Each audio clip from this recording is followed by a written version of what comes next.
another championship. That is the goal right now, and that is the motivation right now. I ain't choose the game chose me.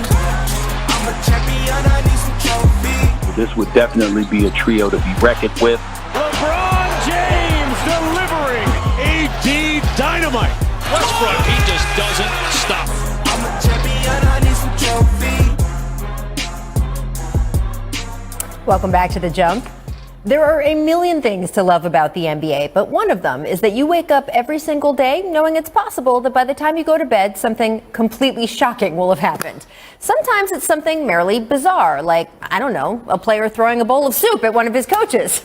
But sometimes it is more consequential, like what happened before yesterday's draft. Shout out Swish, by the way. With the eyes of the entire league focused on Cade Cunningham and crew, the Lakers dive-bombed in with a jaw-dropper. Russell Westbrook is coming to town to join LeBron James and Anthony Davis.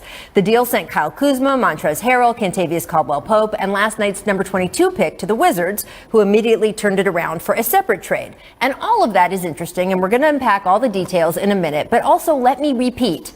Russell Westbrook is joining LeBron and AD on the Lakers, an alliance that the LA Times reports was forged 2 weeks ago in a secret meeting between the three superstars at LeBron's house. According to longtime Lakers beat writer Broderick Turner, Russ told LeBron and AD in that meeting he is okay playing off the ball to allow LeBron to initiate the offense, just as he did in Houston with James Harden. And in return, LeBron and AD volunteered to shift positions if that's what turned out to be best for the team. James moving to power forward, Davis playing more often at center. It's an interesting peek into how the Lakers plan to adjust now that they have acquired one of the most unusual talents in the game. A relentlessly competitive triple-double machine, a leader off and on the court who is motivated to play well at home, but who is also playing on his fourth team in 4 seasons, in part due to his shooting issues. That last part seems of particular concern for the Lakers, who finished this past season ranked 25th in the league in three-pointers made per game. In fact, LA's lack of shooting was such an issue that when earlier in the day yesterday, the Lakers seemed to instead be working on a deal to acquire Buddy Hield from Sacramento, that was hailed as a smart move. After all, only Steph Curry sank more three-pointers last season than Hield. The floor space he opens up is significant, or well, it would have been for LA. Instead, the Lakers chose to close the deal for Westbrook, which also prompted immediate questions about Bradley Beal's future in DC. If Russ was jumping ship, was Beal next? Wizards GM Tommy Shepard has said absolutely not. And if you look closely at this trade, you certainly can see the threads with which Shepard intends to sew together a roster tailored around Beal. KCP is one of Brad's closer friends in the league. The trade also gave the Wizards more depth and the kind of cap flexibility that frankly seemed impossible just a year ago when Washington was facing 3 more years of John Wall's Supermax. Now, whether the plan works well enough to make Beal want to stay remains to be seen, as does whether the Russell Westbrook experiment works for the Lakers. All I know for sure is it was an absolute shocker, or as we call it in the NBA, just another day. Now, to discuss a little bit more on this, we want to bring in our senior writer, host of The Low Post, Zach Lowe. Zach, how do you think that Russ fits with AD and LeBron?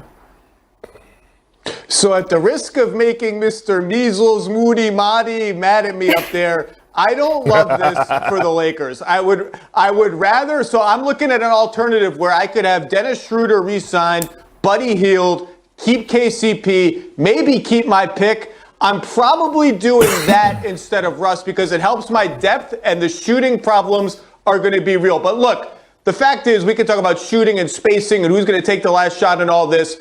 These guys are 3 great players, and talent and smarts and just all-out ferocity can sometimes make up for not so great spacing. And the West does not have an overwhelming favorite anymore that you look at and say, you know, that's the team that's unbeatable. You know, Kawhi's injured, Jamal Murray's injured. So it's right there for the taking. They can still do it, but I don't love the fit. I would rather like that other fit with more shooting because here's one of the great axioms of LeBron's career. If LeBron is the best shooter on the floor, you haven't done a good enough job building around LeBron. Now, they'll get shooters. They'll probably bring back some of their own free agents, but the shooting is going to reach a critical level, and in the half court, this team's going to have to prove that it can score. But like Perk is going to say, Russ is a great player. They're going to figure a lot of it out. And to me, the question is not just the spacing.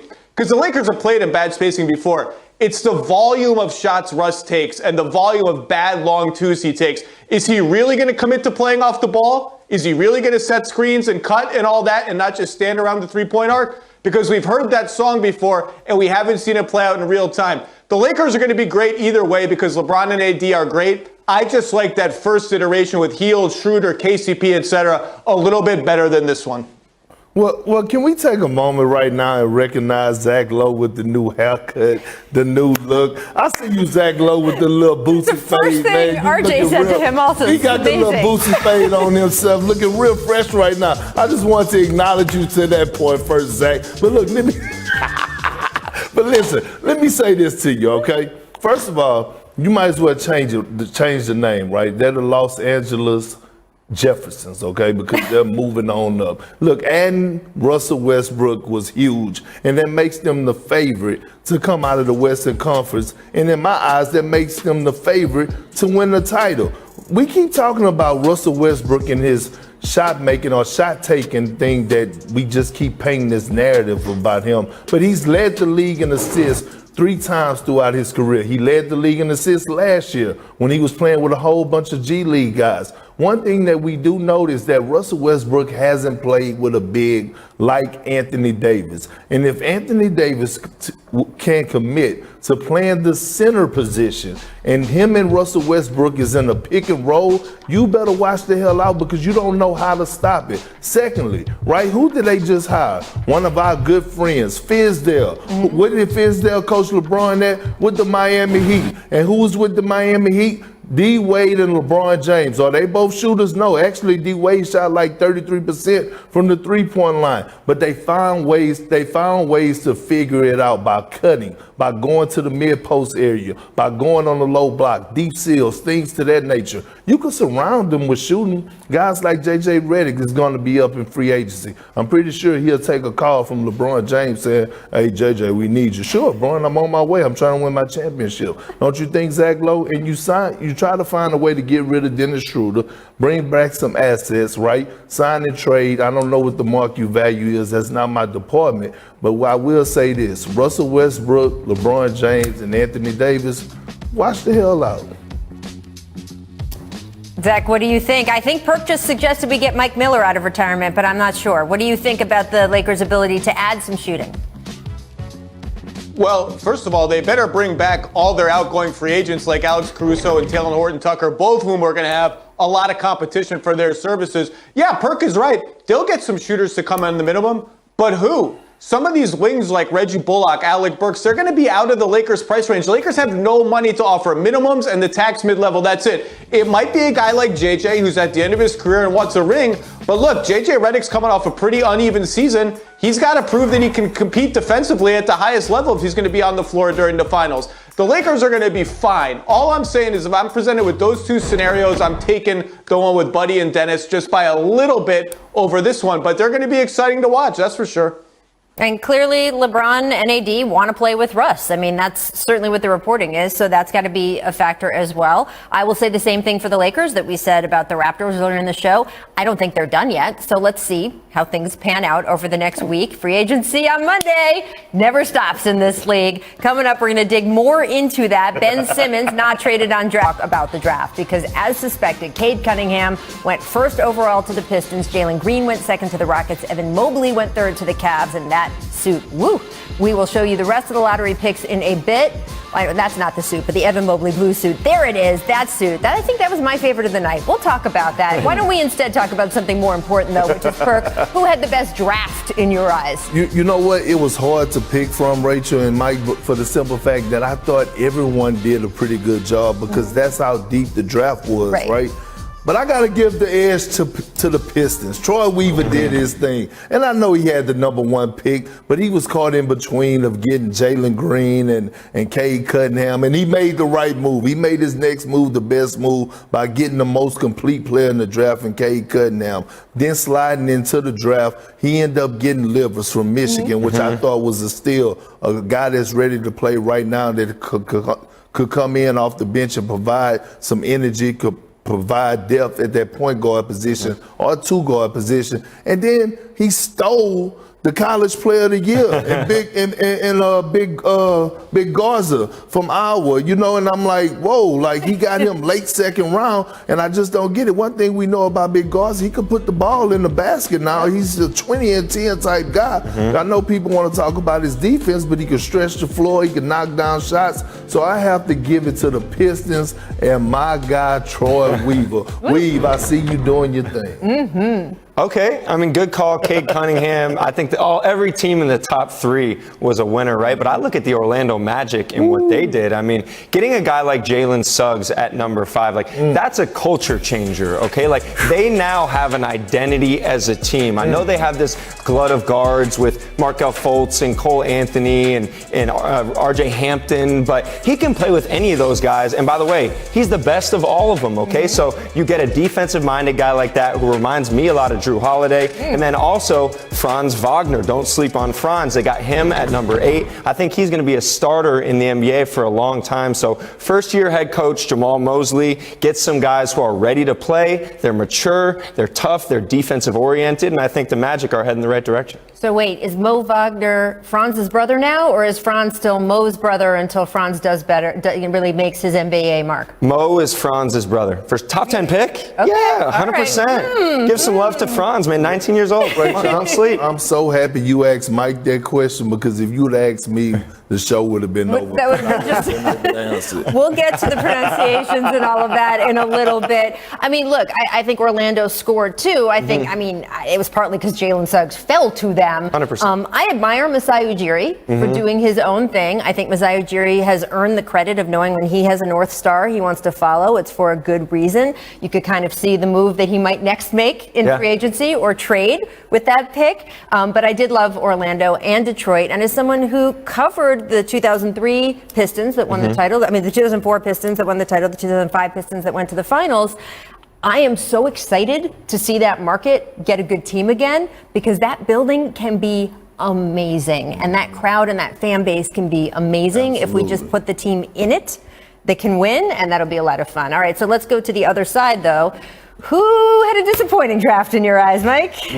I would say surprising is maybe more the word with the Memphis Grizzlies. I mean, okay, they move up to 10, right? And there are some good options sitting there. You have Moses Moody, you have James Bouknight. Don't talk about Moses. We won't talk about Moses Moody. Yeah, but they went with Zaire Williams, okay, who we had as a projected top 10 pick coming into the season. He's very, very talented, but this is a guy who's a few years away. I mean, he struggled to have an impact in the Pac-12 with Stanford, just wasn't very efficient, not very tough yet physically or defensively. So I just wonder, like, when is he going to be able to help them? Whereas they could have had some guys who come in right away and play and have an impact. And then you look at trading up to 30 as well. They drafted Santi Aldama, who, again, talented kid out of Loyola, Maryland. You know, he's had some success playing overseas with the Spanish junior national team. But to take him at 30, and he might be a roster guy who's on their team next year. Like, I look at Isaiah Livers, I look at Herb Jones. There were a lot of guys who could kind of fit their timeline.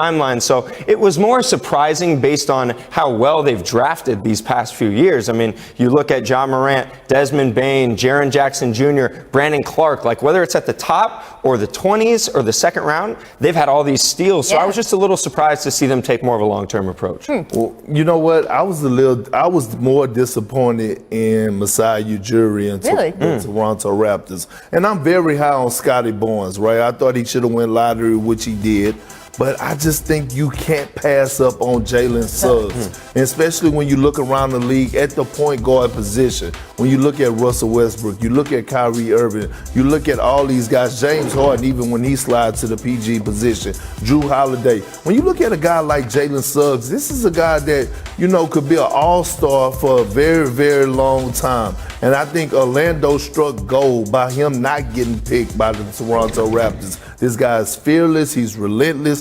The sky's the limit. He has a very, very high IQ, and his leadership skills are off the charts. And then we already know that Toronto is probably going to lose Kyle Lowry, right? And we know that they have a history of playing that small ball lineup in the backcourt. And I thought JALEN SUGGS would have fitted well with Fred VanVleet. So The biggest disappointment to me was the Toronto Raptors passing up on SUGGS. But then you kind of have to wait to see the whole play out, right? So we have to see where Kyle Lowry actually ends up. Yep. If Kyle Lowry if Kyle Lowry has come to Masai Ujiri and says, I would like to stay in Toronto, we have no idea. Yeah. That might have informed that decision. I don't know what the dominoes. It felt like this was a first of a multi-part move, just knowing the way Masai works. We will find out.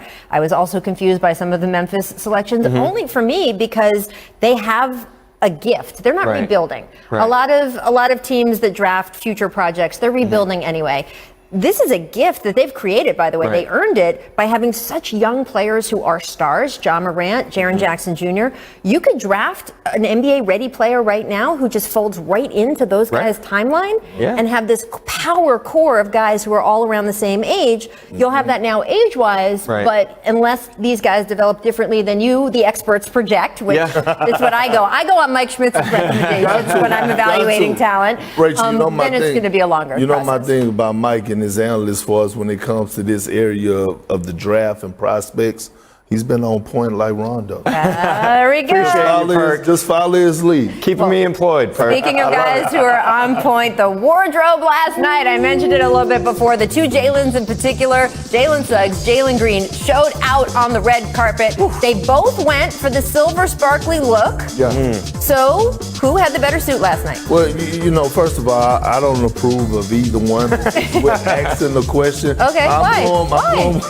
I'm going with Jalen Green with the Michael Jackson look. And look, he had the bell bottoms at the bottom. He was rocking it. He had his hair everywhere. And the only reason I'm going with him is because you have to have a certain type of confidence and a certain type of swag to even think of getting that suit made first and then putting it on and rocking it in public where millions of people are going to be watching you. So shout out to Jalen Green. Look, the whole draft class was dripping so hard last night. I thought we was going to have to call extra custodians in. That's how hard the drip was last night. Well, I'm going to switch my pick to Suggs then because I was thinking Jalen Green. But here's the thing. Jalen Green, that's no surprise. Like, that's been him forever. We've seen the hair. We've seen the photo shoots. For Suggs, I didn't know he had this at all. I didn't know he had that type of, drip? We call it drip. You know what that is? Yeah. That's a little bit of drip. And then the bow tie, I think that's a nice touch. So I'll give the nod to Suggs there. I loved both of their looks. As I said at the top, I like the Evan Mobley, Tiffany blue, you were calling it, right? Or Richard was calling it, suit. That looked really sharp.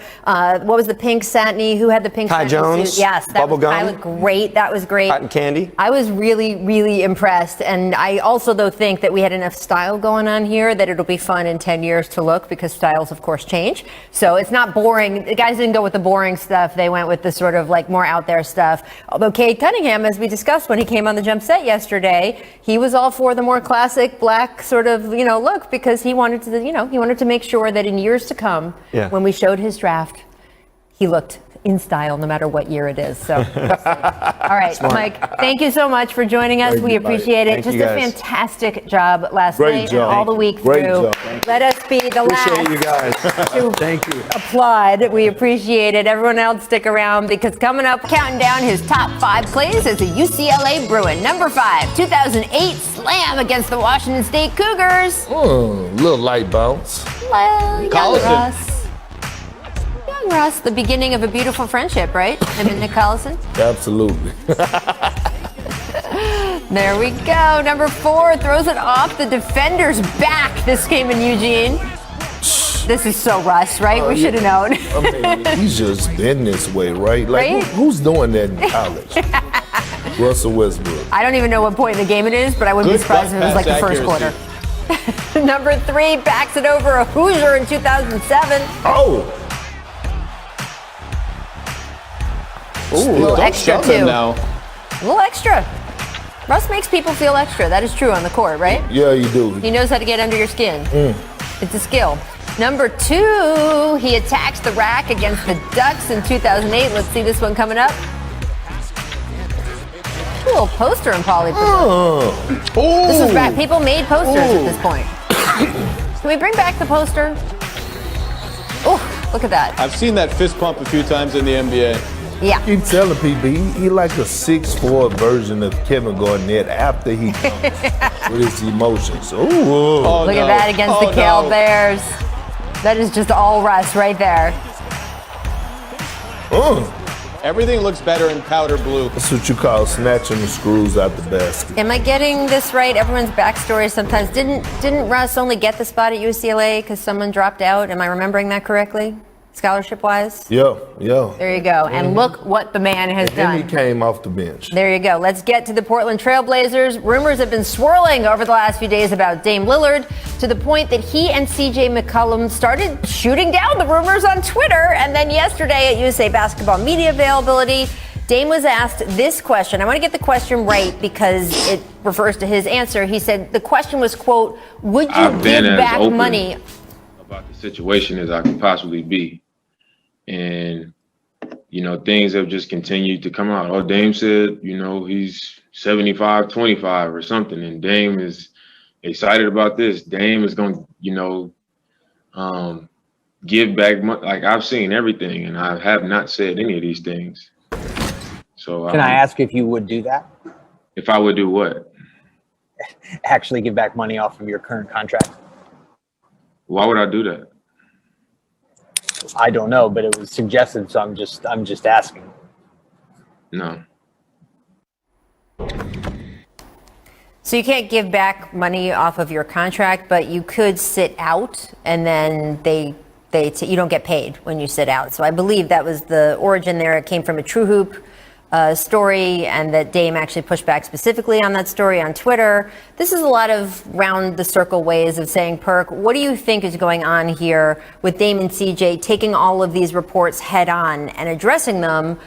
Do you think that that's a good idea for them, or do you think they should just kind of let the noise stay out there? Well, one thing about it is that Dame been doing this since he came in the league. He's been very outspoken. He's a guy that is not afraid to go back and forth with people on Twitter, on social media. This is who Dame Dollar is. Now, my advice to Damian Lillard is now it's about time for those rumors to start to be true. He needs to speak out, because after watching Russell Westbrook get traded to the Lakers, this should be an eye-opener for Dame to say, hey, what's next for me? Again, he's 31 years of age, and I just don't see the Portland Trail Blazers getting any better. No disrespect to CJ McCollum. And I understand that Damian Lillard, he is a guy that said he don't want to run from the grind. And he's not running, okay? Right now I'm telling him to sprint, take off as fast as he can and go find another destination and go find somewhere where you know you could actually contend for a title and be a title favorite, a contender. So, you know, my advice to Dame is it's about that time. Look, as much as any star in sports, Damian Lillard deserves the benefit of the doubt. If he wants to address these reports publicly and address them specifically, by the way, he should do that. He can do whatever he wants.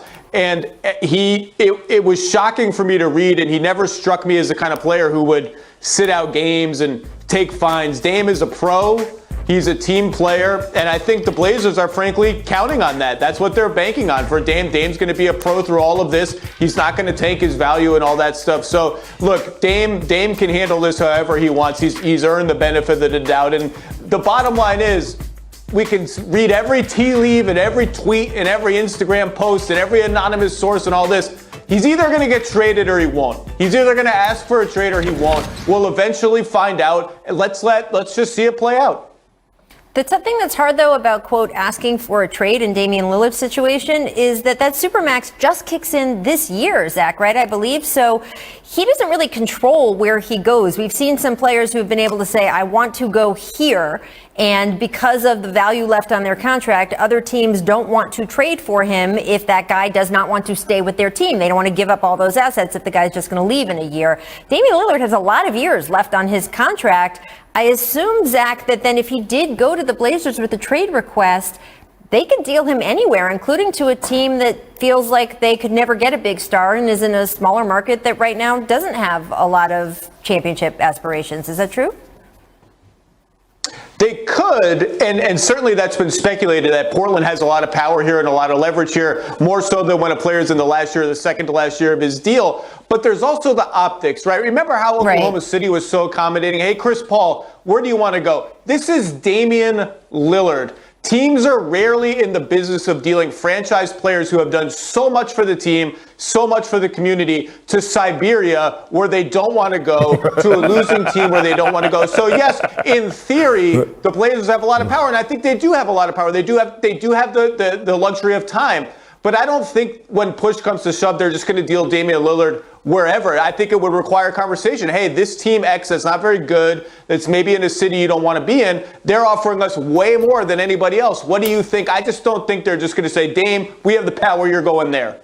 Yeah, I mean, I'm not presenting it as if they would just sort of angrily ship him off. And I would not do think that it is a riskier proposition to ask for a trade if you are a player with a lot of years on your contract. Because at some point, while I know that teams do often want to do the right thing by the players that have meant so much to their franchise, there is still the reality that that general manager would like to keep his job. And that if he makes a deal where he ships off Dame and doesn't get much in return, or doesn't get as much in return as it then becomes known around the NBA, because everything becomes known around the NBA, that he could have gotten a much better deal somewhere else, that will affect that person's job security. So I do think it's a more complex thing than just Dame should go in there and ask for a trade. There's a lot of moving parts, and you wonder whether Portland wants to get into the Ben Simmons business, which is a nice segue to our next topic, Zach, because the draft came and went without a Ben Simmons trade. How long do you expect this to drag on between Simmons and the Sixers now that there has been sort of public acknowledgement that they are looking for a deal and that Ben and his agent Rich Paul are okay with them looking for a deal with another team?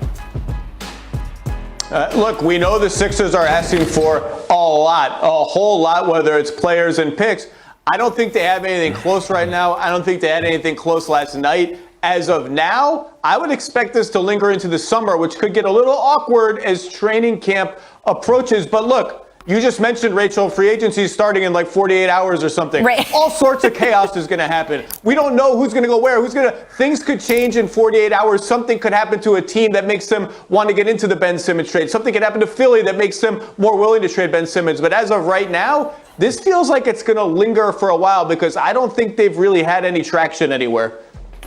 You know what? It could go for a little while, but I don't think Daryl Moore is going to let it travel into training camp. I mean, watching the James Harden situation, you don't want that effect on your team, right? Philly is still a good team. They still have Embiid. They still have Tobias Harris. And if you can move Ben Simmons and get back some valuable assets, and I'm not talking about, trying to market him like he's Wilt Chamberlain, right? Or Kareem Abdul-Jabbar, because if he's that good, Rachel, you might as well keep him. But what I'm saying is, you don't want that to happen, especially with the competition that you have in the East right now, because you could find yourself falling way, way down in the slots and things to that nature. You want to get off to a great start. You want your team intact. You need to make something happen, and I think Daryl Moore will. Him and Elton Brand will find the right spot for Ben Simmons and get back the right pieces before training camp. This is going to be so interesting, and we have a weird situation where Ben Simmons might actually be more valuable to a different team than to the Sixers, who have Joel Embiid, where that fit. Again, I always think if you put enough shooting around them, it works, but it is obviously proven not to work well enough to get them to an NBA Finals. And yet Ben Simmons, if he's surrounded by different personnel, may be a much better player. That is a weird sort of equation to be working on with a trade, because you're trying to say, is so-and-so worth such and such? You don't really know what he's worth to the other team until you look at their roster. It's complicated, but as you say, Zach, anything can happen in the next few days. Thank you for joining us, friend. You will be back for our free agency special on Monday. We will see you then. Your haircut, absolutely amazing. Now joining us is senior writer from The Undefeated, Mark Spears. Mark, I would like 100 of those hoop stories. When can we expect more? Please. Oh, man. Let's bug Sharon Matthews, our great producer at Undefeated, and push for him. We obviously have an amazing cartoonist, but about 3 years ago, she had me sit and tell stories for about 2 hours. That's why my shoes were off. I was tired. And so now we're just starting to put these together, and got James Harden and hopefully more on the way. I got some perk stories too now. I was wondering why your toes was doing this here, Morgan. I was like, oh, he real cozy. It was twinkling together and things. That means I was fantastic. sleepy. Shout out to Sharon and the whole group over there. Really, really excellent work. All right, while you're here, Mark, I do want to get you on the Warriors. They drafted Jonathan Kuminga with the 7th pick, Moses Moody, I'm going to say that again, Moses Moody with the 14th pick last night. When you talk to people within the organization, how did they feel after the draft? Oh, they were ecstatic. You know, they had Kuminga rated much higher than the 7th pick. I think a lot of other teams did too. This kid doesn't turn 19 until October 6th. But yet he succeeded in the 3rd best league in the world behind the NBA and EuroLeague. This is an 18-year-old who's athletic, who has size, who averaged 16 and 7 against grown men, who played the NBA game, who shot the NBA three-pointer. So I think at a young age he's going to be able to come in and help him. Moses Moody, I said it right, Perk. He averaged 17 and 6, SEC freshman of the year. Good family. I've talked to him and his parents, and he's somebody that they thought was a top 10 pick. So I think the Warriors got an A. And I know they got some people that are like, look, why didn't they trade these kids and get some veteran guys? At some point, they got to worry about the future. The same way the Spurs, you know, went from David Robinson to Tim Duncan to Parker to Ginobili to Kawhi. I think the Warriors have now put themselves in position to do that with Wiseman and Kuminga and Moody in the future. Well, you know what? Before I even get started on the Warriors, I would like to say this. Wherever Moses Moody is right now, I expect a paycheck when he gets his first NBA check. Because, look, I know a lot of people in the basketball world knew who he was, but everyone knows who he is now because I actually, you know, I messed up his name. I'm excited to have him on the jump for the first time because we're going to have him on with you, Perk. Just you wait. That's coming. I'm just saying, Rachel, I need my piece of the pie. You know what I mean? I didn't make it go viral. Now he's a household name. But Summer League, it's happening. And you know what, Mark? I was going to go a different direction, but you just made me change my thought process. And you're right? At some point, they do have to think about the future. Here's the thing. I'm with you now because the way that Andrew Wiggins became into a two-way player last year, just because of the culture of the Golden State Warriors, the way Draymond Green and Steph Curry embraced them with open arms, the way that Steve Kerr and that coaching staff did by challenging him to be a defender, challenging him to be a third option guy. He's not a bad third option guy. And when you look at a guy like Moses Moody, this guy right here reminds me a lot of Chris Middleton. Over 150 of his made shots in college came off of spot-up shots. That means he fits well with this offense, being able to move without the ball. So I'm with you, Spears. I was going to come on here and argue with you, but you persuade me else to think. Yeah, you did. Well, so see, I give up. I agree with your guys' big point, but a little less with your reasoning.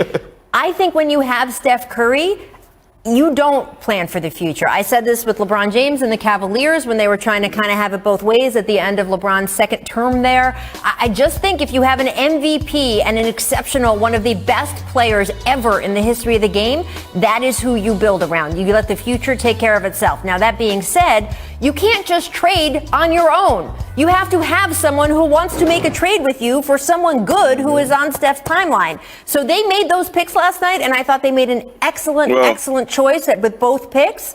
But you can't just say, oh, they should have traded him for someone great on Steph's timeline. There has to be a body there, and there was no body, so they made the right decision. I'm not going to give up on Ben Simmons, too. I think that's still out there. Keep an eye on that. I wouldn't be surprised if the Warriors are still having conversations with them. All right, well, that's a conversation for another day on whether we think Ben Simmons fits with the Warriors. But, Mark, I'm going to take you up on having that conversation at some point in the next couple of days. We have a 5-hour free agency special on Monday. I have the feeling that's now going to be on the docket for producer Steve. All right, we will be right back after this break with Mark Spears and Kendrick Perkins.